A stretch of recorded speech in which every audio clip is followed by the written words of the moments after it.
أعوذ بالله من الشيطان الرجيم. فأما من أوتي كتابه بيمينه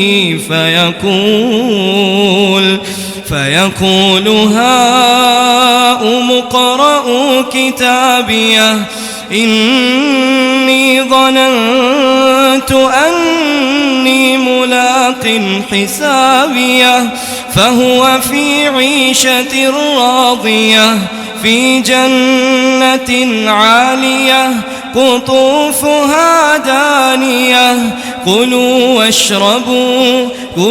واشربوا هنيئا بما أسلفتم في الأيام الخالية. إن الحمد لله نحمده ونستعينه ونستغفره ونعوذ بالله من شرور أنفسنا ومن سيئات أعمالنا من يهده الله فلا مضل له ومن يضلل فلا هادي له وأشهد أن لا إله إلا الله وحده لا شريك له وأشهد أن محمدا عبده ورسوله. يا أيها الذين آمنوا اتقوا الله حق تقاته ولا تموتن إلا وأنتم مسلمون. يا أيها الناس اتقوا ربكم الذي خلقكم من نفس واحدة وخلق منها زوجها وبث منهما رجالا كثيرا ونساء واتقوا الله الذي تساءلون به والأرحام إن الله كان عليكم رقيبا. يا أيها الذين آمنوا اتقوا الله وقولوا قولا سديدا يصلح لكم أعمالكم ويغفر لكم ذنوبكم ومن يطع الله ورسوله فقد فاز فوزا عظيما. أما بعد فإن خير الحديث كتاب الله وخير الهدي هدي محمد صلى الله عليه وسلم وشر الأمور محدثاتها وكل محدثة بدعة وكل بدعة ضلالة وكل ضلالة في النار.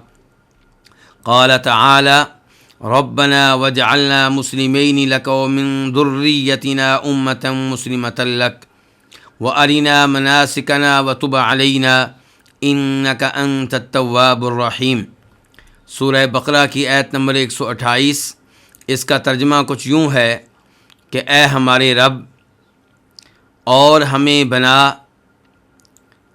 اپنا فرما بردار، اور ہماری اولاد میں سے بھی ایک گروہ کو اپنا فرما بردار بنا، اور ہمیں اپنی عبادت کے طریقے دکھا، اور ہمیں توبہ کرنے کی توفیق دے.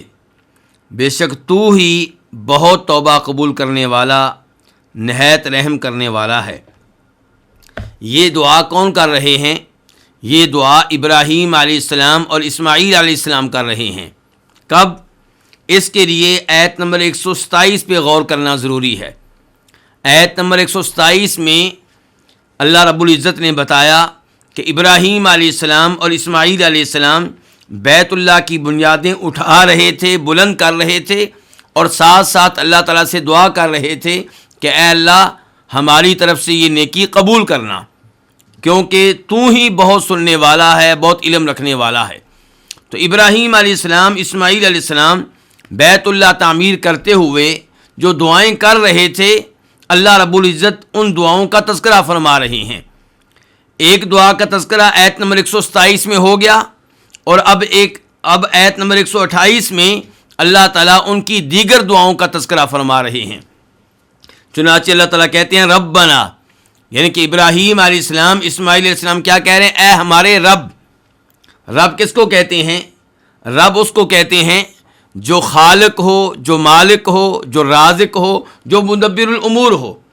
تو ربنا، اے ہمارے رب، یعنی کہ اے اللہ ہم تجھ سے دعا کر رہے ہیں کیونکہ تو نے ہمیں پیدا کیا، تو ہمیں رزق دیتا ہے، تو ہی ہمارے امور کی تدبیر کرتا ہے، اور آئندہ بھی ہم نے تجھی سے مانگنا ہے، تجھی سے لینا ہے، تجھ سے دعائیں کرنی ہیں. تو ربنا، اے ہمارے رب، وجعلنا، اور ہمیں بنا. یہ واو کون سی ہے؟ واو عاطفہ. عطف کس کے اوپر ہے؟ پچھلی دعا کے اوپر. پچھلی دعا کیا تھی؟ تقبل منا، کہ اے ہمارے رب ہماری طرف سے یہ نیکی قبول فرما، بیت اللہ کو تعمیر کرنے کی نیکی قبول فرما. دوسری دعا کیا ہے؟ وجعلنا مسلمین لک، کہ اے ہمارے رب اور تو ہمیں بنا، ہم دونوں کو اپنا فرما بردار بنا لے۔ اجعلنا، اجعل فعل امر ہے، دعا کے لیے ہے، ہمیں بنا، مسلمین یہ تثنیہ کے لیے ہے، دو کے لیے ہے۔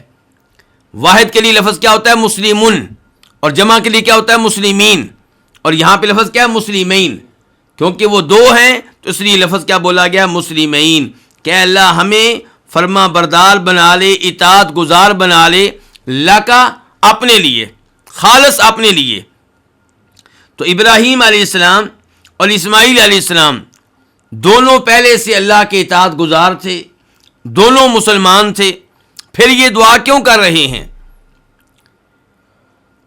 ایک تو اس لیے کہ اللہ تعالیٰ سے اطاعت میں اضافہ چاہتے ہیں، وہ کہنا چاہتے ہیں کہ یا اللہ ہمیں مزید توفیق دے کہ ہم مزید تیری اطاعت کریں، مزید تیری فرما برداری کریں۔ اور دوسرا اس میں مقصود یہ ہے کہ ہم اس پہ قائم و دائم رہیں، استمرار رہے، دوام رہے، ایسا نہ ہو کہ ہم اس راستے کو ترک کر دیں۔ اللہ رب العزت نے ہمیں یہ دعا سکھائی ہے، ربنا لا تزغ قلوبنا بعد اذ ہدیتنا وہب لنا من لدنک رحمہ، کہ اللہ کے نیک بندے کیا دعا کرتے ہیں کہ اے اللہ تو نے ہمیں ہدایت دے دی، ہدایت دینے کے بعد ہمارے دلوں کو ٹیڑھا نہ کرنا۔ تو اس دعا کی بہت زیادہ اہمیت ہے کہ آپ ہمیشہ ہدایت پہ رہیں، آپ ہمیشہ اسلام پہ رہیں، آپ ہمیشہ ایمان پہ رہیں، اور اللہ تعالیٰ اسلام میں اضافہ فرمائے اور ایمان میں اضافہ فرمائے، دونوں چیزوں کی اہمیت ہے۔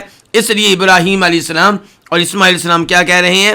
اے ہمارے رب اور ہمیں بنا اپنا فرما بردار، وَمِن ذُرِّيَّتِنَا أُمَّةً مُسْلِمَةً لَكَ، اور ہماری اولاد میں سے بھی ایک گروہ کو اپنا فرما بردار بنا۔ من ذریتنا، من تبعیدیہ ہے، ذریہ اولاد کو کہتے ہیں، ہماری اولاد میں سے امتن ایک امت کو، ایک گروہ کو کیا بنا انہیں؟ مسلمتن فرما بردار، لکا اپنے لیے، اطاعت گزار اپنے لیے۔ ان الفاظ سے پتہ چلا کہ اولاد کے لیے بھی دعا کرنی چاہیے۔ جب انسان اپنے لیے خیر کی دعا کرے تو اپنی اولاد کے لیے بھی اسی خیر کی دعا کرے۔ اپنی اولاد کو اپنی دعاؤں میں بھولنا نہیں چاہیے، اور یہ ہم نے ابراہیم علیہ السلام سے بار بار سیکھا ہے۔ اللہ رب العزت ان کی دعائیں قرآن حکیم میں نقل فرماتے ہیں۔ کبھی وہ کہہ رہے ہیں وَجْنُبْنِي وَبَنِيَّ أَن نَعْبُدَ الْأَصْنَامَ، کہ اللہ مجھے بھی اور میرے بیٹوں کو بھی بت پرستی سے محفوظ رکھنا۔ کبھی کہہ رہے ہیں رب اجعلنی مقیم الصلاۃ ومن ذریتی، اے اللہ، اے میرے رب مجھے بھی نماز قائم کرنے والا بنا دے اور میری اولاد کو بھی نماز قائم کرنے والا بنا دے۔ اور کبھی ابراہیم علیہ السلام کو بشارت ملتی ہے کہ ہم نے آپ کو تمام لوگوں کے لیے پیشوا بنا دیا ہے، تو وہ کیا کہتے ہیں؟ یا اللہ میری اولاد کو بھی۔ وَأَرِنَا مَنَاسِكَنَا، آری یہ فعل امر ہے، آری تو دکھا۔ ابراہیم علیہ السلام، اسماعیل علیہ السلام اللہ تعالیٰ سے دعا کر رہے ہیں، اللہ تعالیٰ کو مخاطب کر رہے ہیں، تو یہ فعل امر ہے، دعا کے لیے آیا ہے۔ نہ ہمیں، کہ اے اللہ ہمیں دکھا، مناسکنا کیا دکھا؟ مناسک، منسک کی جمع ہے۔ منسک کس کو کہتے ہیں؟ عبادت کو، عبادت کے طریقے کو، عبادت کی جگہ کو، عبادت کے مقام کو۔ تو اے اللہ ہمیں دکھا ہماری عبادت کے طریقے، ہمیں دکھا ہماری عبادت کے مقامات، یعنی کہ جب ہم حج کرنا چاہیں تو ہمیں لے کر جا، کہاں؟ میدان عرفات، منا، مزدلفہ، عرفات۔ تو ایک تو اس سے مراد ہو سکتا ہے مناسک، عبادت کے مقامات، اور دوسرا عبادت کے طریقے۔ وہ آرینا ہمیں دکھا، یعنی کہ ہمیں اس کی تعلیم دے، ہمیں سکھا، تو ہمیں سکھا مناسکنا ہماری عبادت کے طریقے، وتب علینا اور ہمیں توبہ کرنے کی توفیق دے۔ توبہ کی توفیق دینے والا بھی اللہ اور توبہ قبول کرنے والا بھی اللہ۔ اس لیے گناہ ہو جانے کے بعد ہم اللہ رب العزت کے محتاج ہیں اس معاملے میں کہ اللہ تعالیٰ ہمیں توبہ کرنے کی توفیق دے، اور ہم اللہ تعالیٰ کے محتاج ہیں اس معاملے میں کہ اللہ ہماری توبہ قبول کر لے۔ تو وتوب علینا، ہمیں توبہ کرنے کی توفیق دے، انک انت التواب الرحیم، بے شک تو ہی بہت توبہ قبول کرنے والا، نہایت رحم کرنے والا ہے۔ آپ آیت نمبر 127 اور اب یہ آیت نمبر 128 ان دونوں کے اختتام پہ غور کریں تو آپ محسوس کریں گے کہ ابراہیم علیہ السلام، اسماعیل علیہ السلام جیسی دعا کرتے ہیں اس دعا کے مطابق اللہ کے نام لے کر آتے ہیں۔ اس سے ہمیں کیا مسئلہ معلوم ہوا کہ آپ اللہ رب العزت سے جب دعا کریں تو اللہ تعالیٰ کو اللہ کے ان ناموں کا واسطہ دیں جو آپ کی دعا کے مطابق ہوں۔ جب ابراہیم علیہ السلام، اسماعیل علیہ السلام نے یہ کہنا تھا کہ یا اللہ ہمارے اس عمل کو قبول کر، تو کیا کہا؟ یا اللہ تو ہی دعائیں سننے والا ہے اور تو ہی ایک ایک چیز کو جاننے والا، ہماری نیت کو تو جانتا ہے، ہمارے عمل کو تو جانتا ہے۔ اور جب یہ کہنا تھا کہ اے اللہ تب علینا، ہماری توبہ قبول فرما، تو تب کیا کہا ہے؟ انک انت التواب الرحیم، کیونکہ تو ہی بہت توبہ قبول کرنے والا ہے، نہایت رحم کرنے والا ہے۔ تو انسان توبہ کے لیے اللہ رب العزت کا محتاج ہے، اللہ کی رحمت کا محتاج ہے، تو اس لیے اللہ تعالیٰ کا نام رحیم بھی ذکر کیا، تواب بھی ذکر کیا۔ تو اس سے پتہ چلا کہ دعا کرتے ہوئے اللہ تعالیٰ کو اللہ کے ناموں کا اور صفات کا واسطہ دینا چاہیے۔ اسی لیے اللہ تعالیٰ فرماتے ہیں سورہ اعراف میں وَلِلَّهِ الْأَسْمَاءُ الْحُسْنَىٰ فَادْعُوهُ بِهَا، اللہ کے پیارے پیارے نام ہیں، اللہ سے دعائیں کرو ان ناموں کے وسیلے اور واسطے سے۔ دعا میں اللہ رب العزت کو نبی علیہ الصلوۃ والسلام کی ذات کا واسطہ دینا، آپ کے مقام کا واسطہ دینا، آپ کی وجاہت کا واسطہ دینا، یہ قرآن و حدیث سے ثابت نہیں ہے۔ اس میں کوئی شک و شبہ نہیں، آپ کا مقام اللہ رب العزت کے ہاں بہت بلند ہے، آپ کے اللہ کے ہاں وجاہت ہے، لیکن اللہ کو دعا میں آپ کی وجاہت کا، آپ کی ذات کا واسطہ دینا، یہ قرآن و حدیث سے ثابت نہیں ہے۔ قرآن و حدیث سے کیا ثابت ہے؟ کہ آپ اللہ رب العزت کو دعا میں اللہ کے ناموں اور صفات کا واسطہ دیں۔ انک انت التواب الرحیم، ان الفاظ سے اللہ تعالیٰ کے دو ناموں کا علم ہو رہا ہے۔ اللہ کے ناموں میں سے دو نام کیا ہیں؟ نمبر 1 تواب، نمبر 2 کیا ہے؟ رحیم۔ اور ان دو ناموں سے اللہ کی صفات کا علم ہو رہا ہے۔ اللہ کی ایک صفت کیا ہے؟ کہ اللہ توبہ قبول کرتا ہے، دوسری صفت کیا ہے؟ کہ اللہ تعالیٰ رحم کرتا ہے۔ تو رحمت اللہ کی صفت ہے، توبہ قبول کرنا اور توبہ کی توفیق دینا یہ اللہ کی صفات میں سے ایک صفت ہے۔ التواب مبالغے کا صیغہ ہے کہ تو بہت ہی توبہ قبول کرنے والا ہے۔ اللہ رب العزت کبھی اس کی توبہ قبول کر رہے ہیں، کبھی اس کی توبہ قبول کر رہے ہیں۔ ہر انسان گناہ کر رہا ہے، ہر انسان غلطیاں کر رہا ہے، اور ہر انسان اگر وہ مسلمان ہے تو غلطیوں کے بعد اللہ کی ذات سے رجوع کرتا ہے، اللہ ہر ایک کی توبہ قبول فرما رہا ہے۔ اللہ ہر ایک کو توبہ کی توفیق بھی دے رہا ہے اور ہر ایک کی توبہ قبول بھی کر رہا ہے، بلکہ ایک ہی انسان بار بار گناہ کرتا ہے، بار بار اللہ سے توبہ کرتا ہے اور بار بار اللہ تعالیٰ اسے اس کی توبہ قبول کرتا ہے۔ تو اس لیے اللہ تعالیٰ کیا ہے؟ تواب ہیں۔ الرحیم، اللہ تعالیٰ بہت رحمت کرنے والے ہیں، اس میں کوئی شک و شبہ نہیں ہے۔ دنیا میں جو بھی مخلوق ہے وہ اللہ تعالیٰ کی رحمت سے فائدہ اٹھا رہی ہے۔ اگر اللہ تعالیٰ رحم کرنے والے نہ ہوں تو آج کوئی بھی انسان اس زمین پہ زندہ نہ رہ سکے، کیونکہ ہم بار بار ایسے گناہ کرتے ہیں کہ اللہ تعالیٰ اگر رحم نہ کریں اور ہمارا مواخذہ کریں تو اللہ تعالیٰ ہمیں ہلاک کر دیں، ہمیں ختم کر دیں۔ لیکن اللہ رب العزت چونکہ مہربان ہیں، رحم فرمانے والے ہیں، اس لیے اللہ تعالیٰ ہمیں مہلت دیتے ہیں اور ہم زندگی گزار رہے ہیں، اللہ سے توبہ کرتے ہیں، پھر گناہ کرتے ہیں، پھر توبہ کرتے ہیں، پھر گناہ کرتے ہیں، اور یہ اللہ تعالیٰ کی رحمت ہے کہ اللہ تعالیٰ بار بار ہماری توبہ قبول کر لیتا ہے۔ اس کے بعد آیت نمبر 129 اللہ تعالیٰ فرماتے ہیں ربنا وابعث فیہم رسولا منہم یتلو علیہم آیاتک وَيُعَلِّمُهُمُ الْكِتَابَ وَالْحِكْمَةَ وَيُزَكِّيهِمْ إِنَّكَ أَنْتَ الْعَزِيزُ الْحَكِيمُ، اے ہمارے رب، اور ان میں ایک رسول بھیج جو انہی میں سے ہو، جو ان کے سامنے تیری آیتوں کی تلاوت کرے اور ان کو کتاب و حکمت کی تعلیم دے اور ان کو پاک کرے۔ بے شک تو ہی ہر چیز پہ غالب، کمال حکمت والا ہے۔ تو ابراہیم علیہ السلام، اسماعیل علیہ السلام کی دعائیں جاری ہیں۔ آپ دیکھیے کہ انبیاء کرام علیہم الصلوۃ والسلام کس قدر اللہ سے دعائیں کرنے والے تھے، اور دعا عبادت ہے۔ تو وہ بیت اللہ تعمیر کر رہے ہیں، یہ بھی اللہ تعالیٰ کے لیے نیک عمل، اور یہ دعا کرنا بھی نیک عمل۔ تو اب دعا میں کیا کہہ رہے ہیں؟ ربنا، اے ہمارے رب۔ آپ دیکھیں بار بار اللہ تعالیٰ کو مخاطب کر کے کیا کہتے ہیں؟ اے ہمارے رب، اے ہمارے خالق، اے ہمارے مالک، اے ہمارے رازق، اے ہمارے امور کی تدبیر کرنے والے۔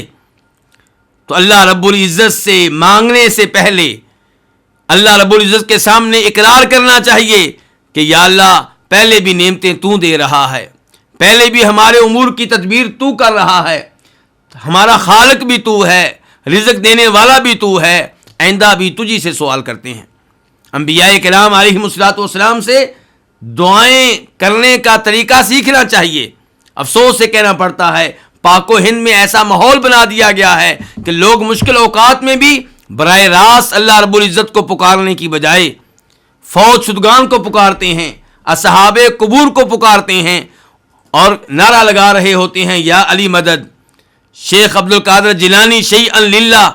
جبکہ انبیاء کرام علیہم الصلوۃ والسلام سے ہم نے کیا سیکھا کہ جب بھی مشکل آئے، جب بھی کسی چیز کی حاجت ہو، کس کو پکاریں؟ اللہ رب العزت کو پکاریں۔ تو ربنا، اے ہمارے رب، وابعث فیہم، اور ان میں ایک رسول بھیج۔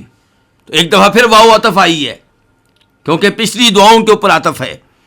وابعث فعل امر ہے، دعا کے لیے ہے، اور تو بھیج، فیہم، ان میں، کن میں؟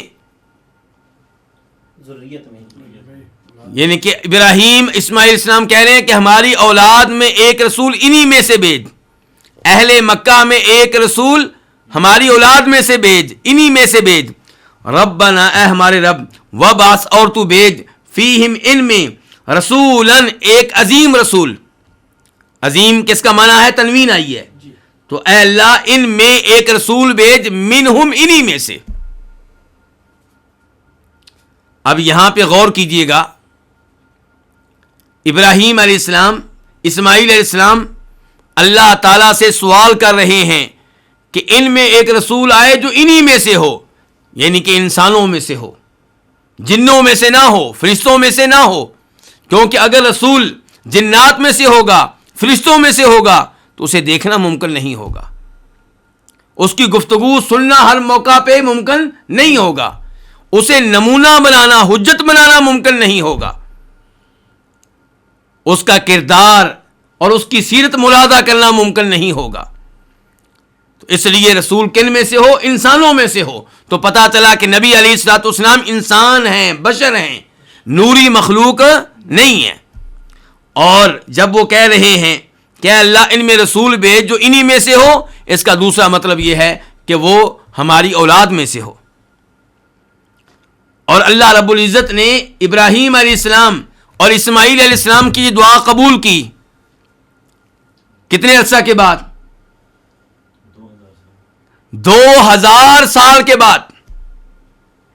اس سے پتہ چلا کہ اللہ رب العزت سے دعا کریں تو قبولیت میں جلدی نہ کریں، مایوس نہ ہوں، آپ دعا کرتے رہیں اور پھر قبولیت کا معاملہ اللہ رب العزت پہ چھوڑ دیں۔ دعا عبادت ہے، آپ بار بار مانگیں، بار بار سوال کریں، آپ کے نامہ اعمال میں یہ نیکی لکھی جا رہی ہے، یہ عبادت لکھی جا رہی ہے، اور اللہ کی رحمت سے مایوس بھی نہ ہوں، امید رکھیں کہ اللہ تعالیٰ کسی دن آپ کی دعا سنے گا اور اسے قبول کرے گا۔ تو ابراہیم علیہ السلام، اسماعیل علیہ السلام کی یہ دعا بہت عرصے کے بعد قبول ہوئی ہے، اور قبول کس نبی کی شکل میں ہوئی ہے؟ جناب محمد صلی اللہ علیہ وسلم کی صورت میں۔ تو یہاں پہ اس رسول سے مراد جس کا سوال ابراہیم علیہ السلام اور اسماعیل علیہ السلام کر رہے ہیں کون ہے؟ جناب محمد صلی اللہ علیہ وسلم۔ اور اس بات پہ امت کا اتفاق ہے، اجماع ہے، اور نبی علیہ الصلوۃ والسلام کی احادیث سے بھی ہمیں اس بات کا علم ہوتا ہے۔ امام احمد اپنی مسند میں اور امام حاکم اپنی المستدرک میں روایت کرتے ہیں کہ نبی علیہ الصلوۃ والسلام ارشاد فرماتے ہیں کہ میں اپنے باپ ابراہیم کی دعا ہوں، میں عیسیٰ علیہ السلام کی بشارت ہوں، میں اپنی ماں کا خواب ہوں. تو یہ آپ کی حدیث اس آیت کی تفسیر کر رہی ہے کہ آپ کہتے ہیں میں اپنے باپ ابراہیم کی دعا ہوں، تو اس دعا سے مراد پھر کون ہے؟ ہمارے نبی جناب محمد صلی اللہ علیہ وسلم. تو اے ہمارے رب، اور ان میں ایک رسول بھیج جو انہی میں سے ہو، اس کے اوصاف کیا ہوں، اس کا کردار کیا ہو، وہ ان میں پہنچ کے کیا کرے، جب اسے بھیجا جائے، نبی بنایا جائے تو اس کی ڈیوٹی کیا ہوگی، اس کے فرائض کیا ہوں گے. فرمایا یتلو علیہم آیاتک، وہ ان کے سامنے تیری آیتوں کی تلاوت کرے. آیات ان کی جمع ہے، یتلو فعل مضارع ہے، وہ تلاوت کرے علیہم ان کے سامنے تیری آیتیں. وَيُعَلِّمُهُمُ الْكِتَابَ وَالْحِكْمَةَ، اور ان کو تعلیم دے کتاب کی اور حکمت کی. کتاب سے مراد کیا ہے؟ قرآن. اور حکمت سے مراد کیا ہے؟ نبی علیہ الصلوۃ والسلام کی احادیث. اللہ رب العزت سورہ نساء میں ارشاد فرماتے ہیں وَأَنزَلَ اللَّهُ عَلَيْكَ الْكِتَابَ وَالْحِكْمَةَ، کہ اللہ نے آپ پہ کتاب بھی نازل کی اور احادیث بھی نازل کی. پتہ چلا قرآن و حدیث دونوں اللہ رب العزت کی طرف سے نازل کردہ ہیں، اور دونوں اللہ رب العزت کی طرف سے وحی ہیں. اس لیے جیسے قرآن حجت ہے، ایسے ہی نبی علیہ الصلوۃ والسلام کی احادیث حجت ہیں. تلاوت کے لحاظ سے قرآن کا مقام و مرتبہ احادیث کے مقابلے میں بہت زیادہ بلند و بالا ہے، لیکن حجت ہونے کے لحاظ سے، دلیل ہونے کے لحاظ سے، شریعت ہونے کے لحاظ سے، دین ہونے کے لحاظ سے قرآن و حدیث کا مقام و مرتبہ بالکل ایک جیسا ہے. نبی علیہ الصلوۃ والسلام خود ارشاد فرماتے ہیں اس حدیث میں جسے امام ابو داؤد اپنے سنن میں لے کر آئے ہیں، الا انی اوتیت الکتاب ومثلہ معہ، کہ لوگوں خبردار ہو جاؤ، دھیان سے میری بات سن لو، جیسے اللہ نے مجھے کتاب دی ہے ایسے ہی اس جیسی ایک اور چیز دی ہے، اور وہ کیا ہے؟ آپ کی احادیث. تو یہاں پہ آپ ابراہیم علیہ السلام، اسماعیل علیہ السلام کیا کہہ رہے ہیں کہ یا اللہ ایسا رسول بھیجنا جو ان لوگوں کو کتاب کی اور حکمت کی تعلیم دے. کتاب کی تعلیم الفاظ کے لحاظ سے بھی، معنی کے لحاظ سے بھی، قرآن کی تلاوت بھی سکھائے اور قرآن کا معنی و مفہوم بھی بتائے. وَيُعَلِّمُهُمُ الْكِتَابَ وَالْحِكْمَةَ وَيُزَكِّيهِمْ، اور ان کو پاک کرے، ان کے نفوس کی اصلاح کرے. ان کو پاک کرے کس چیز سے؟ ہر بری چیز سے. ان کو پاک کرے شرک کے مرض سے، ان کو پاک کرے والدین کی نافرمانی کے مرض سے، ان کو پاک کرے رشتہ داروں سے تعلقات توڑنے کے مرض سے. جتنی بھی بری چیزیں ہیں ان سے ان کو پاک کرے، ان کا تزکیہ کرے، ان کی اصلاح کرے. انک انت العزیز الحکیم، بے شک تو ہی ہر چیز پہ غالب، کمال حکمت والا ہے.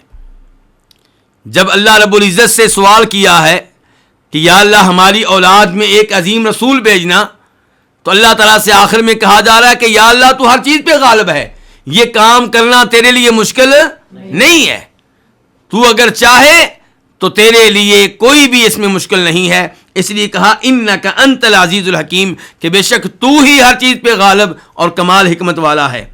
انا کا معنی کیا ہوتا ہے؟ یقیناً، بے شک. کا معنی کیا ہے؟ تو.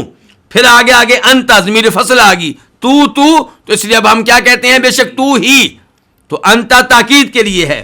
العزیز الحکیم، یہ دو بھی اللہ کے ناموں میں سے دو نام ہیں. اور آپ دوبارہ غور کیجئے کہ ابراہیم علیہ السلام، اسماعیل علیہ السلام دعا کرتے ہیں، اور دعا کے بعد اس دعا کے مطابق اللہ تعالیٰ کے نام لے کر آتے ہیں، گویا کہ اللہ کے ناموں کو دعا میں وسیلہ بنا رہے ہیں، واسطہ بنا رہے ہیں. تو العزیز الحکیم، ان دو ناموں سے اللہ تعالیٰ کی صفات کا علم ہوا. اللہ کی صفت کیا ہے؟ عزت. اللہ کی صفت کیا ہے؟ حکمت. تو اللہ رب العزت عزت والا ہے، اللہ تعالیٰ حکمت والا ہے. تو یہ اللہ تعالیٰ کی صفات میں سے دو صفات ہیں. اس کے بعد اللہ رب العزت آیت نمبر 130 میں ارشاد فرماتے ہیں وَمَن يَرْغَبُ عَن مِّلَّةِ إِبْرَاهِيمَ إِلَّا مَن سَفِهَ نَفْسَهُ وَلَقَدِ اصْطَفَيْنَاهُ فِي الدُّنْيَا وَإِنَّهُ فِي الْآخِرَةِ لَمِنَ الصَّالِحِينَ. اور کون ہے جو ابراہیم علیہ السلام کے دین سے اعراض کرے سوائے اس کے جو اپنے آپ کو بیوقوف بنا لے؟ اور البتہ تحقیق ہم نے اسے چن لیا دنیا میں، اور بے شک وہ آخرت میں اللہ کے نیک بندوں میں سے ہوں گے۔ اللہ رب العزت ابراہیم علیہ الصلاۃ والسلام اور ان کے دین کی اہمیت واضح کر رہے ہیں، اور ہم سب جانتے ہیں کہ یہودی، عیسائی اور مشرکین مکہ سب کے سب اپنے آپ کو ابراہیم علیہ السلام کی طرف منسوب کیا کرتے تھے، اور ہر ایک کا یہ دعویٰ تھا کہ ہم ابراہیم علیہ السلام کے دین پہ ہیں۔ تو اللہ رب العزت نے واضح کیا کہ ابراہیم علیہ السلام کا دین توحید ہے اور شرک سے بیزاری ہے۔ تم سارے کے سارے اپنے آپ کو ابراہیم علیہ السلام کی طرف منسوب کرتے ہو، لیکن اس کے ساتھ ساتھ شرک کرتے ہو۔ عیسائی عیسیٰ علیہ السلام کو اللہ کا بیٹا بھی قرار دیتے ہیں اور 3 معبودوں میں سے ایک معبود بھی قرار دیتے ہیں۔ یہودی عزیر علیہ السلام کو اللہ کا بیٹا قرار دیتے ہیں، اور مشرکین مکہ وہ فرشتوں کو اللہ کی بیٹیاں قرار دیتے ہیں، اور انہوں نے کعبہ میں 360 بت رکھے ہوئے ہیں۔ تو کسی نہ کسی شکل میں یہ سارے کے سارے اللہ رب العزت کے ساتھ کسی نہ کسی اور کو شریک کر رہے ہیں، اور یہ بیوقوفی ہے کہ ابراہیم علیہ السلام جیسے عظیم انسان کے دین کو ترک کر کے، ان کی اختیار کردہ توحید کو ترک کر کے شرک کو اپنا لینا، باطل کو اپنا لینا، یہ حماقت کے سوا اور کیا ہو سکتا ہے۔ تو اللہ تعالیٰ نے فرمایا وَمَن يَرْغَبُ عَن مِّلَّةِ إِبْرَاهِيمَ إِلَّا مَن سَفِهَ نَفْسَهُ، من استفہام کے لیے ہے، اور کون ہے یرغب عن، راغب یرغب، اگر اس کے بعد فی آئے تو معنی کیا ہوتا ہے؟ رغبت کرنے کا، شوق رکھنے کا، دلچسپی لینے کا، اور جب راغب یرغب کے بعد عن آئے تو پھر معنی ہوتا ہے بے رغبتی کرنے کا، اعراض کرنے کا، اجتناب کرنے کا، گریز کرنے کا۔ تو من یرغب عن ملت ابراہیم، ملہ کا معنی کیا ہے؟ دین، اور کون ہے جو ابراہیم کے دین سے اعراض کرے سوائے اس کے جس نے اپنے آپ کو بیوقوف بنا لیا، سفیہہ بیوقوف بنا لیا، نفسہ اپنے آپ کو۔ یہاں سے پتہ چلا کہ بیوقوف کون ہوتا ہے؟ بیوقوف وہ ہوتا ہے جو دین کے لحاظ سے نقصان میں ہو، جو توحید کی بجائے شرک کے اوپر ہو، یہ بیوقوف ہے، کیونکہ اپنے آپ کو اپنا نقصان کر رہا ہے، دنیا کے لحاظ سے بھی، آخرت کے لحاظ سے بھی۔ آج کل لوگ اس کو سمجھدار اور عقل مند مانتے ہیں جو کاروبار کے لحاظ سے، دنیاوی امور کے لحاظ سے آگے جا رہا ہو، چاہے دوسری جانب وہ شرک کرتا ہو، جبکہ شرک کرنے والا اور دین توحید کو ترک کرنے والا یہ سب سے بڑا بیوقوف ہے، کیونکہ یہ اپنے آپ کو ہمیشہ ہمیشہ کے لیے جہنم کی آگ کا ایندھن بنا رہا ہے۔ تو فرمایا وَمَن يَرْغَبُ عَن مِّلَّةِ إِبْرَاهِيمَ إِلَّا مَن سَفِهَ نَفْسَهُ، اور کون ہے جو ابراہیم کے دین سے اعراض کرے سوائے اس کے جس نے اپنے آپ کو بیوقوف بنا لیا۔ وَلَقَدِ اصْطَفَيْنَاهُ فِي الدُّنْيَا، یہاں پہ 3 دفعہ تاکید آئی ہے۔ نمبر 1 لام قسم، اس کا مطلب یہ ہے کہ اس سے پہلے کیا مقدر ہے؟ قسم، واللہ، اللہ کی قسم، اور قسم تاکید پہ دلالت کرتی ہے، اور لام بھی تاکید کے لیے ہے، اور قد کا معنی کیا ہوتا ہے؟ بے شک، یقیناً، تحقیق، تو یہ بھی تاکید کے لیے ہے۔ اس کا مطلب یہ ہے کہ جو بات اللہ تعالیٰ بیان کرنے لگے ہیں اس میں کسی قسم کا کوئی شک و شبہ نہیں ہے۔ تو اللہ تعالیٰ کہتے ہیں میری ذات کی قسم، البتہ تحقیق اصطفینا، ہم نے چن لیا، اس کو، کس کو؟ ابراہیم کو۔ کہاں؟ دنیا میں۔ اللہ تعالیٰ نے ابراہیم علیہ السلام کو دنیا میں چن لیا۔ کیسے؟ اللہ نے ان کو نبی بنایا، اللہ نے ان کو رسول بنایا، اللہ نے انہیں اپنا خلیل قرار دیا۔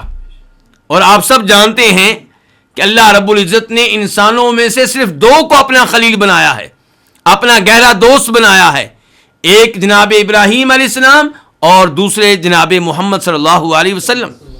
اللہ تعالیٰ فرماتے ہیں وَاتَّخَذَ اللَّهُ إِبْرَاهِيمَ خَلِيلًا، اللہ تعالیٰ نے ابراہیم کو خلیل بنا لیا۔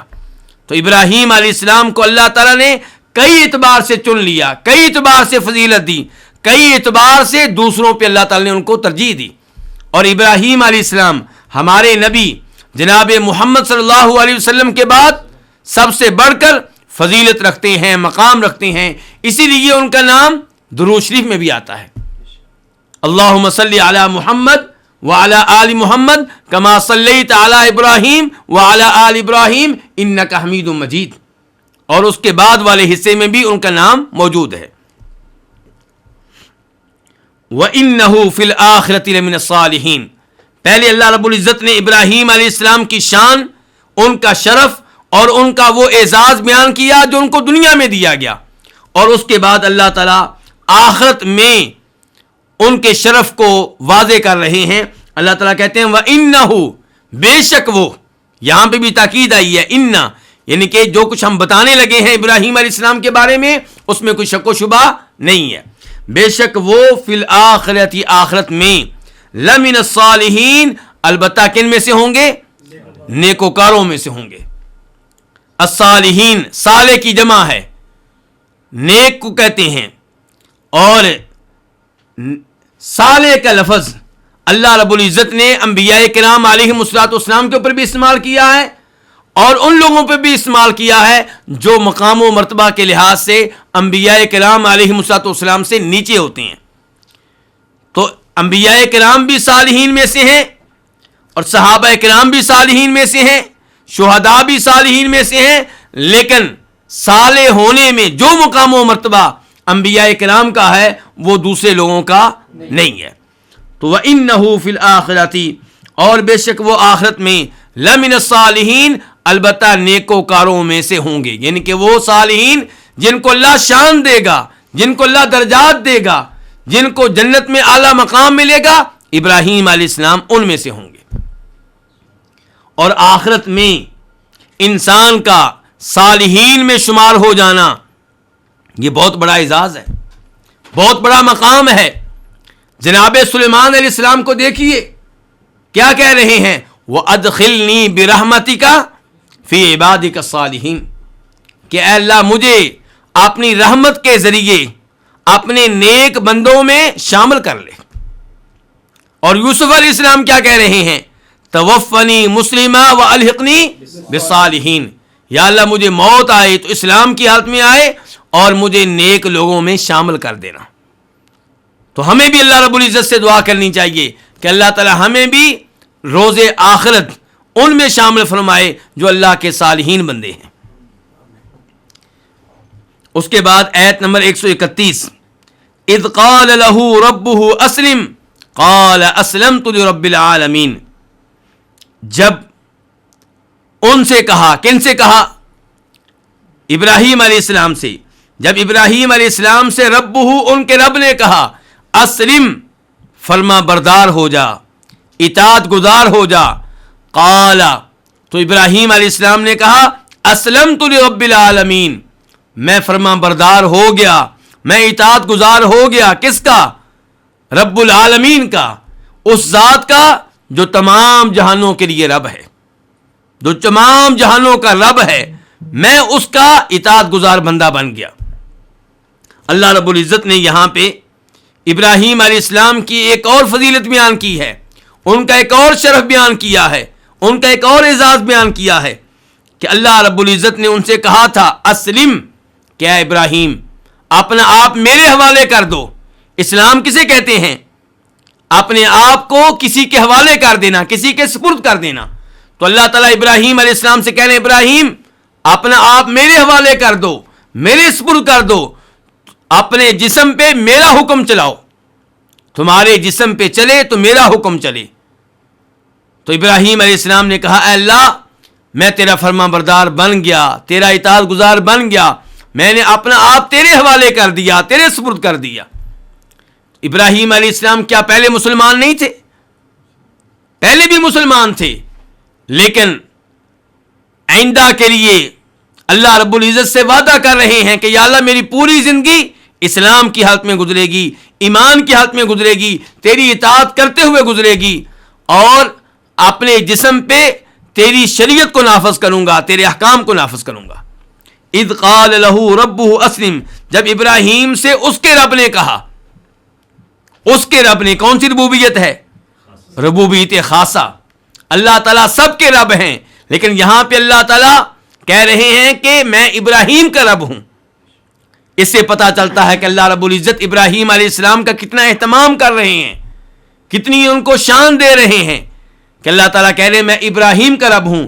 ویسے تو اللہ تعالیٰ سب کے رب ہیں، لیکن ابراہیم علیہ السلام کے اللہ تعالیٰ خصوصی طور پہ رب ہیں۔ قال اسلمت لرب العالمین، تو ابراہیم علیہ السلام نے کیا کہا کہ یا اللہ میں جھک گیا رب العالمین کے لیے، یعنی کہ اے اللہ میں تیرا فرما بردار بن گیا، تیرا اطاعت گزار بن گیا۔ کیوں؟ کیونکہ تو رب العالمین ہے، تمام جہانوں کا رب ہے۔ العالمین عالم کی جمع ہے، اور عالم کس کو کہتے ہیں؟ ایک جہان کو۔ اللہ تعالیٰ تمام جہانوں کا رب ہے، اور رب کے بارے میں پہلے وضاحت ہو چکی ہے۔ رب کس کو کہتے ہیں؟ جو پالنے والا ہو، جو پیدا کرنے والا ہو، جو رزق دینے والا ہو، جو تمام امور کی تدبیر کرنے والا ہو۔ تو اللہ رب العزت تمام جہانوں کے رب ہیں، اس لیے اللہ تعالیٰ اس بات کے حقدار ہیں کہ انسان اللہ تعالیٰ کا بغیر کسی شرط کے اطاعت گزار بندہ بن جائے، فرما بردار بندہ بن جائے، اور اپنے آپ کو انسان اپنے رب کے سپرد کر دے۔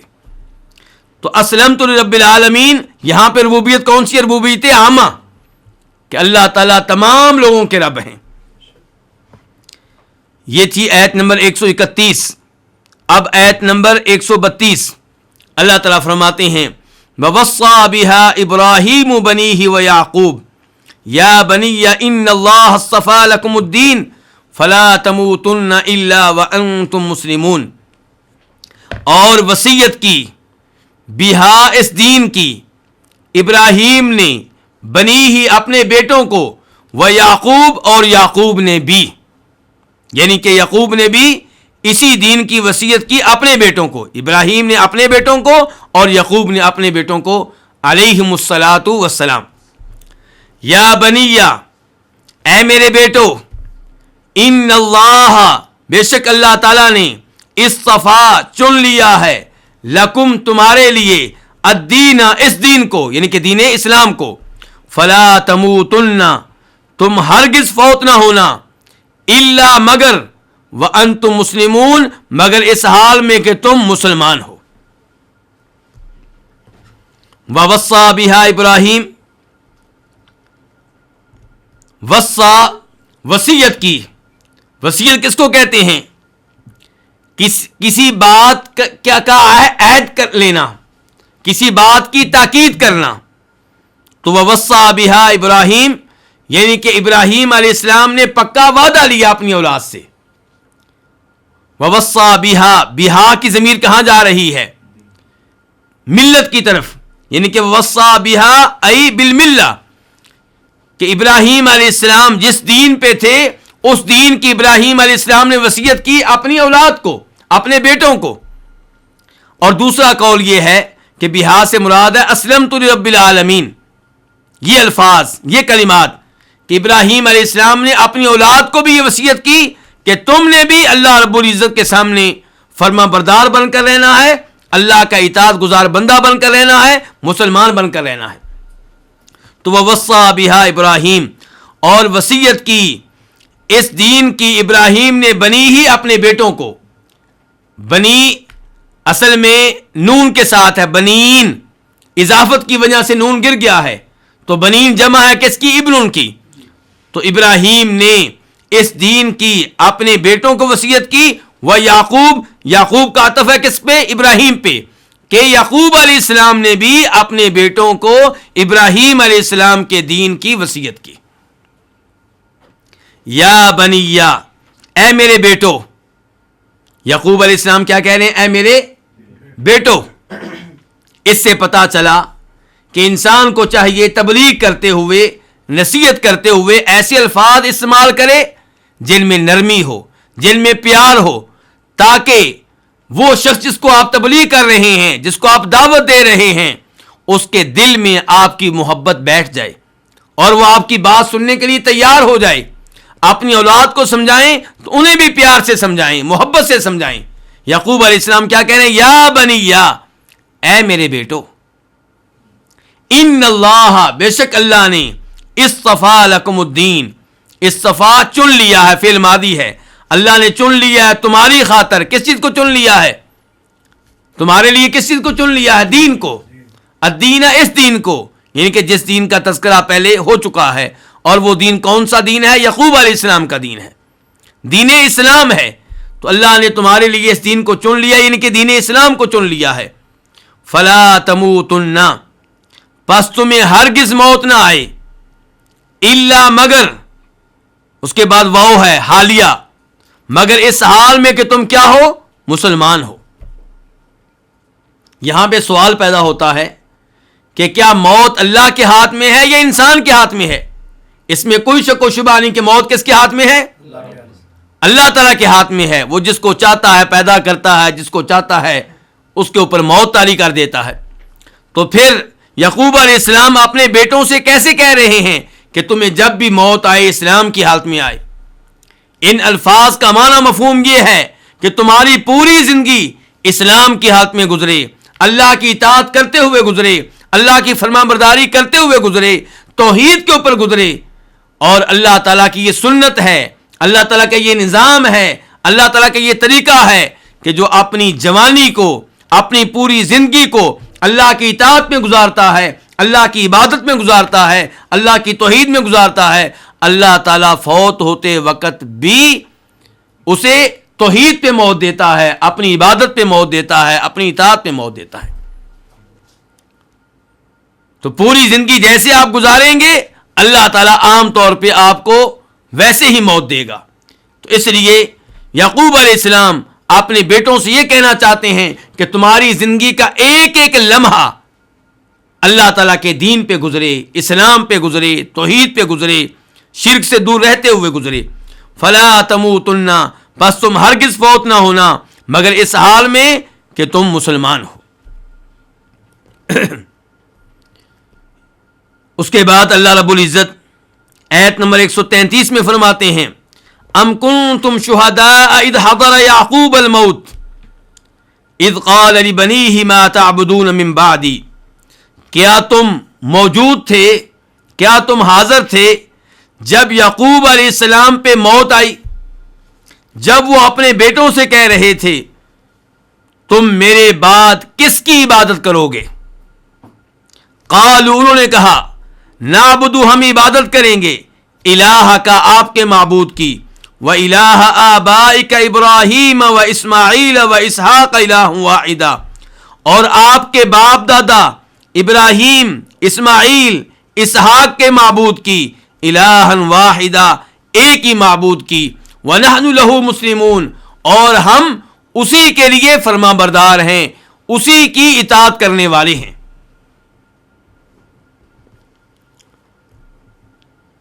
ام کنتم شہداء, کیا تم موجود تھے, شہداء کس کی جمع ہے؟ شہید کی جمع ہے, شاہد کی جمع ہے, کہ کیا تم موجود تھے کب؟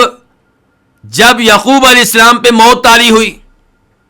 حاضرہ, حاضر ہوئی, کیا حاضر ہوئی؟ الموت, موت, کس پہ؟ یعقوب علیہ السلام پہ. تو الموت فاعل ہے, یعقوب کیا ہے؟ مفعول بہ. اس سے کیا پتا چلا کہ انبیاء کرام علیہم الصلوۃ والسلام پہ بھی موت طاری ہوتی رہی, اور اس سے پتا چلا کہ مرنا کوئی توہین نہیں ہے, گستاخی نہیں ہے. آج اگر ہم یہ کہیں کہ نبی علیہ السلام فوت ہو گئے تو کئی لوگ کہتے ہیں کہ یہ نبی علیہ السلام کی توہین کر رہے ہیں, آپ کی گستاخی کر رہے ہیں, جبکہ انبیاء کرام علیہم الصلوۃ والسلام کے لیے موت کا لفظ خود اللہ رب العزت نے استعمال کیا. یہاں پہ دیکھ لیجیے, اذ حضر یعقوب الموت, اللہ تعالیٰ نے یہ نہیں کہا کہ کیا تم اس وقت موجود تھے جب یعقوب علیہ السلام پردہ فرما رہے تھے, جب یعقوب علیہ السلام وصال فرما رہے تھے, جب یعقوب علیہ السلام انتقال فرما رہے تھے, بلکہ اللہ تعالیٰ نے کہا اذ حضر یعقوب الموت. اور اللہ رب العزت نے نبیوں کے امام جناب محمد رسول اللہ صلی اللہ علیہ وسلم کو مخاطب کر کے کہا انک میت و انہم میتون, کہ بے شک آپ میت ہونے والے ہیں، فوت ہونے والے ہیں، اور یہ کافر بھی فوت ہونے والے ہیں۔ اللہ نے میت کا جو لفظ کفار کے لیے استعمال کیا وہی لفظ اللہ رب العزت نے آخری نبی کے لیے استعمال کیا صلی اللہ علیہ وسلم۔ کہنا یہ چاہتا ہوں کہ مر جانا، فوت ہو جانا کوئی توہین نہیں ہے، کوئی گستاخی نہیں ہے، یہ ایک حقیقت ہے۔ کل نفس ذائقۃ الموت، ہر نفس نے موت کا ذائقہ چکھنا ہے۔ انبیاء کرام علیہ السلام پہ جب موت طاری ہوتی ہے وہ اللہ کے قریب ہوتے ہیں، ان کو اللہ تعالیٰ کی طرف سے نعمتیں ملتی ہیں، تو اس لیے فوت ہو جانا کوئی توہین اور گستاخی نہیں ہے۔ اللہ تعالیٰ کہتے ہیں کیا تم موجود تھے جب یعقوب علیہ السلام پہ موت طاری ہوئی؟ مطلب کیا ہے اس کا کہ تم اس موقع پہ موجود نہیں تھے۔ ہم تم کو بتاتے ہیں اس موقع پہ کیا ہوا، ہم تمہیں بتاتے ہیں یعقوب علیہ السلام کا دین کیا تھا۔ اذ قال لبنیہ، یہ دوسرا اذ پہلے اس سے بدل ہے کہ کیا تم موجود تھے جب یعقوب علیہ السلام پہ موت طاری ہوئی؟ کیا تم موجود تھے؟ اذ قال، جب یعقوب علیہ السلام نے کہا، لبنیہ، کس سے کہا؟ اپنے بیٹوں سے کہا۔ بنیہ اصل میں کیا تھا؟ بنین، ابن ان کی جمع ہے۔ جب یعقوب علیہ السلام نے اپنے بیٹوں سے کہا، کیا کہا؟ ما تعبدون من بعدی، ما استفہامیہ ہے، کس کی؟ تعبدون، تم عبادت کرو گے، من بعدی، میرے بعد، یعنی میرے فوت ہو جانے کے بعد۔ اس سے پتا چلا کہ ہر مسلمان کو چاہیے فوت ہونے سے پہلے اپنی اولاد کو جمع کرے، اپنے بیٹوں کو جمع کرے۔ کس کے لیے؟ جائیداد کی تقسیم کے لیے نہیں، توحید کا آخری پیغام دینے کے لیے۔ پوری زندگی اولاد کی تربیت توحید کے مطابق کرے، شریعت کے مطابق کرے، اور مرنے سے پہلے خصوصی طور پہ اولاد کو وصیت کرے، نصیحت کرے کہ تم نے توحید پہ قائم و دائم رہنا ہے، شرک کے قریب نہیں جانا، مشرکین سے بچ کر رہنا ہے، اور نمازیں قائم کرنی ہیں، اور کبیرہ گناہوں سے دور رہنا ہے۔ یعقوب علیہ السلام کہہ رہے ہیں سوالیہ انداز میں، سوالیہ انداز اس لیے اختیار کیا ہے تاکہ اولاد کے ذہنوں میں یہ پیغام بیٹھ جائے۔ کہا ما تعبدون من بعدی، میرے بعد تم کس کی عبادت کرو گے؟ اور یہاں سے توحید کی اہمیت کا پتہ چل رہا ہے۔ قالوا، انہوں نے کہا، کنہوں نے کہا؟ یعقوب علیہ السلام کے بیٹوں نے کہا، نعبد، ہم عبادت کریں گے، فعل مضارع ہے جمع کے لیے، ہم عبادت کریں گے الہ کا، آپ کے معبود کی، جس کی پوری زندگی آپ عبادت کرتے رہے، اور وہ کون ہے؟ اللہ، ہم اس کی عبادت کریں گے۔ وَإِلَٰهَ آبَائِكَ، اور آپ کے آباء و اجداد، آپ کے باپ دادا کے معبود کی عبادت کریں گے، ابراہیم کے معبود کی، اسماعیل کے معبود کی، اسحاق کے معبود کی۔ الہ واحدہ، کتنے معبود ہو گئے؟ معبود ایک ہی ہے۔ جو معبود یعقوب علیہ السلام کا ہے وہی معبود ابراہیم کا ہے، جو معبود ابراہیم کا ہے وہی اسماعیل اور اسحاق کا ہے، یعنی کہ اللہ رب العزت۔ یہاں پہ ایک سوال پیدا ہوتا ہے کہ ابراہیم علیہ السلام کا یعقوب علیہ السلام سے کیا تعلق ہے؟ ابراہیم علیہ السلام یعقوب علیہ السلام کے کیا لگتے ہیں؟ دادا۔ اور اسماعیل علیہ السلام ان کے کیا لگتے ہیں؟ چچا۔ اور اسحاق علیہ السلام ان کے کیا لگتے ہیں؟ والد۔ تو اللہ رب العزت نے باپ کا لفظ ابراہیم پہ بھی استعمال کیا، اسماعیل پہ بھی، اسحاق پہ بھی علیہم الصلاۃ والسلام۔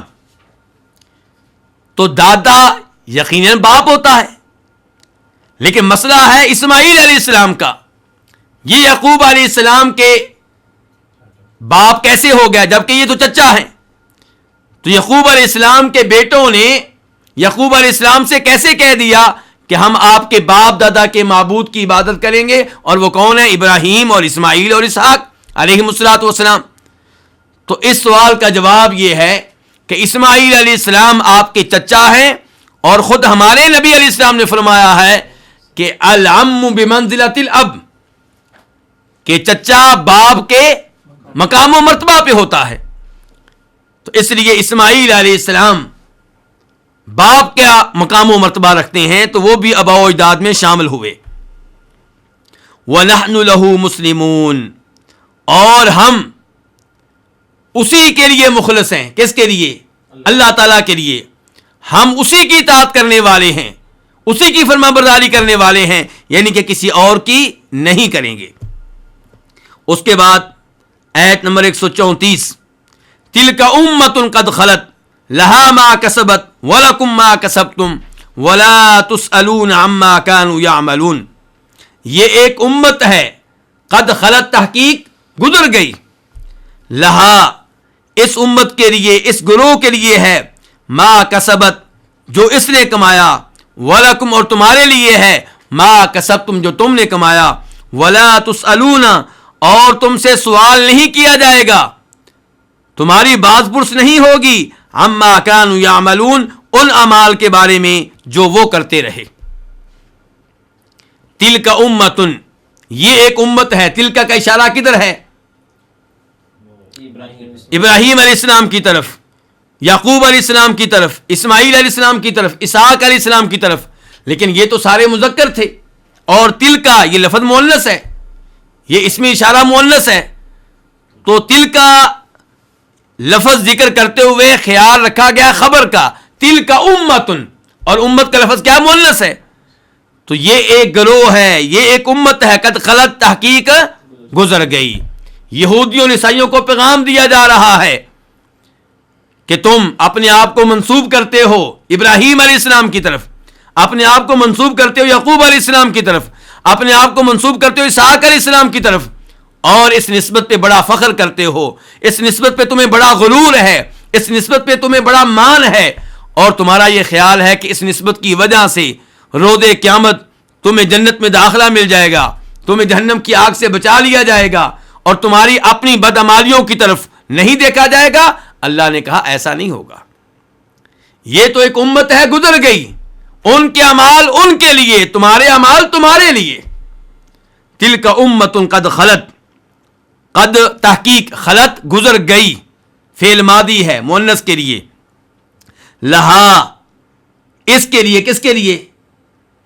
اس امت کے لیے، یعنی کہ ابراہیم کے لیے اور اسحاق کے لیے، اسماعیل کے لیے علیہم الصلوۃ والسلام، ان عظیم انبیاء کرام کے لیے ہے ما کسبت جو انہوں نے کمایا. اس امت کے لیے ہے جو اس نے کمایا، ان کے جو اعمال انہوں نے کیے وہ ان کے لیے ہیں، ان کو فائدہ دیں گے، تمہیں فائدہ نہیں دیں گے. وَلَكُمْ مَا كَسَبْتُمْ اور تمہارے لیے ہوگا جو تم نے کمایا، تمہارے لیے وہ اعمال جو تم نے کیے، تمہیں ان اعمال کا فائدہ ہوگا، ان نیکیوں کا فائدہ ہوگا جو نیکیاں تم نے کی. تو اگر تم ایمان لے کر آؤ گے آخری نبی پہ تمہیں فائدہ ہوگا، ایمان لے کر نہیں آؤ گے تمہیں فائدہ نہیں ہوگا. یہاں پہ آپ کی توجہ چاہتا ہوں، اللہ تعالی نے کہا ہے کہ اس امت کے لیے وہ اعمال جو انہوں نے کیے اور تمہارے لیے وہ اعمال جو تم نے کیے. اللہ رب العزت عمل کی، فعل کی نسبت کس کی طرف کر رہے ہیں؟ انسان کی طرف. اور اس ایت میں رد ہے کن کے اوپر؟ جبریہ کے اوپر. جبریہ وہ گمراہ فرقہ ہے جن کا یہ کہنا ہے کہ انسان مجبور محض ہے، نیک اعمال بجا لانا یا گناہ کرنا انسان کے اختیار میں نہیں ہے، انسان کی قدرت میں نہیں ہے. نیکی کرنے والا انسان نہیں ہے، گناہ کرنے والا انسان نہیں ہے. اور ان کا یہ عقیدہ اللہ رب العزت کے اوپر بہت بڑا الزام ہے کہ اللہ رب العزت نے انسان کو اختیار نہیں دیا، انسان کو ارادہ نہیں دیا، انسان کو عمل کرنے کی قدرت نہیں دی، پھر بھی اسے روز قیامت گناہ کرنے پہ سزا دیں گے، جہنم کی آگ میں پھینکیں گے. بلکہ اس پہ تو یہ بھی سوال اٹھتا ہے کہ اگر انسان کا عمل کرنے میں کوئی ارادہ نہیں ہے، اختیار نہیں ہے، اسے قدرت نہیں ہے، تو پھر انبیاء کرام علیہم الصلوۃ والسلام کیوں بھیجے گئے؟ آسمانی کتابیں کیوں نازل کی گئیں؟ تو پتہ چلا جبریہ کا عقیدہ بالکل غلط ہے. صحیح بات یہ ہے کہ انسان اسے اختیار ہے نیک عمل کرنے میں، گناہ کرنے میں، اللہ نے اسے قدرت دی ہے، اللہ نے اسے ارادہ دیا ہے. ہاں انسان کے کئی اعمال ایسے ہیں جو انسان کے اختیار میں نہیں ہیں، انسان کی کئی ایسی چیزیں ہیں جو انسان کے اختیار میں نہیں ہیں، ان پہ حساب کتاب بھی نہیں ہوگا. انسان بیمار ہو جاتا ہے، اس سے سوال نہیں ہوگا تو بیمار کیوں ہوا، کیونکہ بیمار ہونا اس کے اختیار میں نہیں ہے. انسان سے یہ نہیں پوچھا جائے گا کہ تمہارا قد چھوٹا کیوں تھا، یہ چیزیں انسان کے اختیار میں نہیں ہیں.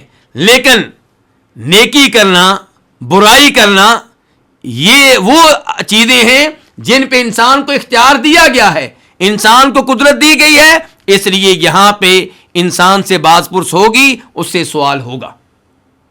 البتہ انسان اپنے اعمال کا خالق نہیں ہے۔ ایک طرف گمراہ لوگ جبریہ ہیں، دوسری طرف گمراہ لوگ کون ہیں؟ قدریہ، معتزلہ اور قدریہ، تقدیر کے منکر۔ ان کا عقیدہ کیا ہے کہ انسان اپنے اعمال کا خود خالق ہے، اور ان کا عقیدہ اللہ تعالیٰ کے اس فرمان کے خلاف ہے کہ واللہ خلقکم وما تعملون، کہ اللہ تعالیٰ انسانوں کا بھی خالق اور انسانوں کے اعمال کا بھی خالق ہے۔ تو انسان جو بھی عمل کرتا ہے اس عمل کا خالق اللہ ہے، لیکن وہ عمل کرنے والا انسان ہے، اس میں ارادہ انسان کا ہے، اس میں انسان کو اختیار دیا گیا ہے، انسان کو قدرت دی گئی ہے، اور اس کے لیے بہت لمبا چوڑا سوچنے کی ضرورت نہیں ہے۔ آپ اپنا جائزہ لے لیں کہ جب آپ نماز کے لیے اٹھنا چاہیں، کیا کبھی کسی نے آپ کو روکا؟ جب اذان ہوتی ہے تو آپ کے اختیار میں ہوتا ہے کہ آپ نماز کے لیے جائیں یا نہ جائیں۔ کوئی گناہ کرتا ہے تو اس کے اختیار میں ہوتا ہے کہ گناہ کرے یا نہ کرے۔ تو اسی چیز کے اوپر حساب کتاب ہے، اور اسی لیے اللہ تعالیٰ یہاں پہ کہہ رہے ہیں لہا ما کسبت، اس امت کے لیے وہ اعمال ہیں جو انہوں نے کمائے۔ اس کا مطلب ہے وہ اعمال کنہوں نے کیے؟ انسانوں نے کیے۔ وَلَكُمْ مَا كَسَبْتُمْ، اور تمہارے لیے وہ اعمال ہیں جو تم نے کیے۔ یہودیوں سے کہا جا رہا ہے، عیسائیوں سے کہا جا رہا ہے وَلَا تُسْأَلُونَ عَمَّا كَانُوا يَعْمَلُونَ، اور تم سے سوال نہیں ہوگا ان اعمال کے بارے میں جو وہ کرتے رہے۔ یہ جملہ اللہ تعالیٰ کے عدل و انصاف پہ دلالت کرتا ہے کہ اگر آباء و اجداد نے کوئی گناہ کیا تھا تو بیٹوں سے سوال نہیں ہوگا کہ تمہارے آباء و اجداد نے یہ گناہ کیوں کیا تھا، لیکن اگر بیٹے آباء و اجداد کے گناہ پہ راضی ہیں پھر جرم میں وہ بھی شریک ہوں گے، تو پھر ان سے سوال ہوگا، کیونکہ انہوں نے آباء و اجداد کے گناہ کو غلط جاننے کی بجائے اچھا جانا، اس بنیاد پہ سوال ہوگا۔ ورنہ آباء و اجداد نے کیا کیا، کون سی غلطیاں کی، کون سے جرائم کیے، اس کے بارے میں بیٹوں سے سوال نہیں ہوگا۔ وَلَا تُسْأَلُونَ عَمَّا كَانُوا يَعْمَلُونَ، البتہ بیٹوں سے یہ سوال ہو سکتا ہے کہ تم نے اپنے باپ کو زندہ پایا، اس کی اصلاح کیوں نہ کی، اسے کیوں نہیں سمجھایا، اسے توحید کی دعوت کیوں نہ دی، اسے شرک سے کیوں نہ روکا، اسے نماز پڑھنے کی تلقین کیوں نہ کی۔ اور یہاں پہ سوال اس لیے ہوگا کہ یہ بیٹے زندہ تھے، باپ کو گناہ کرتا ہوا دیکھ رہے تھے، ان کا فرض تھا باپ کو نیکی کا حکم دینا، برائی سے روکنا، تو یہ سوال اس بنیاد پہ ہوگا۔ ورنہ وَلَا تُسْأَلُونَ عَمَّا كَانُوا يَعْمَلُونَ، تم سے سوال نہیں ہوگا ان اعمال کے بارے میں جو وہ کرتے رہے۔ وَقَالُوا كُونُوا هُودًا أَوْ نَصَارَىٰ تَهْتَدُوا قُلْ بَلْ مِلَّةَ إِبْرَاهِيمَ حَنِيفًا وَمَا كَانَ مِنَ الْمُشْرِكِينَ، یہ آیت نمبر 135 ہے۔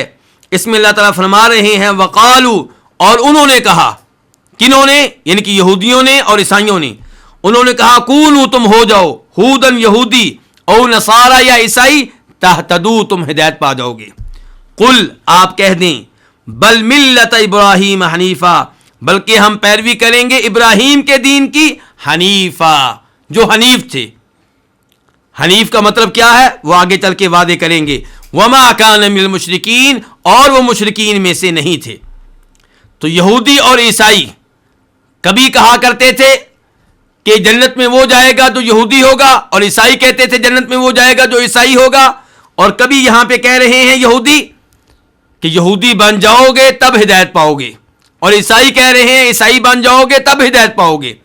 وقالو، اور انہوں نے کہا، یعنی کہ یہودیوں اور عیسائیوں نے کہا، کونو، تم ہو جاؤ، فعل امر ہے، جمع کے لیے ہے، کیا ہو جاؤ؟ ہودن، یہودی، حائد کی جمع ہے، او نصارا، یا عیسائی ہو جاؤ، تہتدو، تم ہدایت پا جاؤ گے۔ اس کا مطلب یہ ہے کہ اہل باطل لوگوں کو دعوت دیتے ہیں اپنے باطل کی طرف، جہنم کی آگ کی طرف بلاتے ہیں، تو مسلمانوں کو چاہیے کہ وہ لوگوں کو دعوت دیں توحید کی طرف، جنت کی طرف۔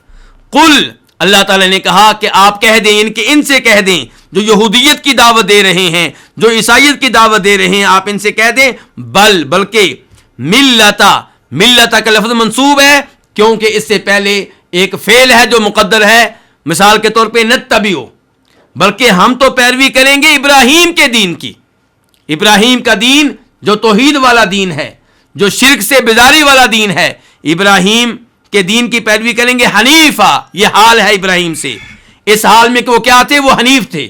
حنیف کسے کہتے ہیں؟ حنیف اسے کہتے ہیں جو باطل راہوں سے بچ کر اپنے آپ کو راہ حق پہ رکھے. تو ابراہیم علیہ السلام شرک کی راہوں سے بچ کر توحید کی راہ پہ قائم و دائم تھے.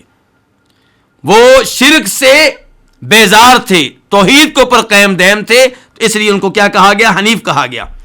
تو ہم پیروی کریں گے ابراہیم کے دین کی جو کہ حنیف تھے، یعنی کہ توحید کے اوپر تھے. مزید فرمایا وما کان من المشرکین، اور وہ مشرکین میں سے نہیں تھے.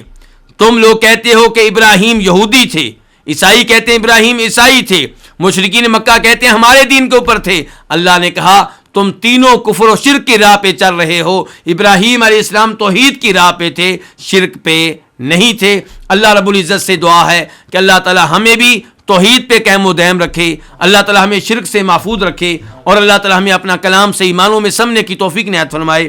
وآخر دعوانا ان الحمد للہ رب العالمین.